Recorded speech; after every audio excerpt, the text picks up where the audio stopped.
కుదిరితే పరిగెత్తు, లేకపోతే నడువు, అది చేత కాకపోతే పాకుతూ పో, అంతేకాని ఒక చోట అలా కదలకుండా ఉండిపోకు.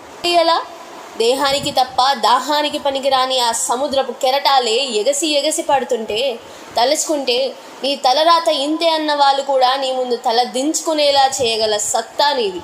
అలాంటిది ఇప్పుడొచ్చిన ఆ కాస్త కష్టానికే తలం చేస్తే ఎలా? సృష్టిలో చలనమున్నది ఏదీ ఆగిపోకూడదు.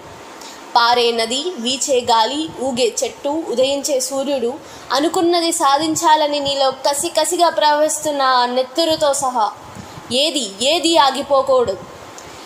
లే, బయలుదేరు. నిన్ను కదలనివ్వకుండా చేసిన మానసిక సంఖ్యలను తెంచుకో. పడ్డ చోటు నుండే పరుగు మొదలుపెట్టు. నీ నీడ నిన్ను వదిలేయకముందే వెలుగులోకి వచ్చి. మళ్ళీ చెప్తున్నా, కన్నీళ్లు కారిస్తే కాదు, చెమట చుక్క చిందిస్తేనే చరిత్ర రాయగలమని తెలుసుకో. చదివితే ఇవి పదాలు మాత్రమే, ఆచరిస్తే అస్త్రాలు.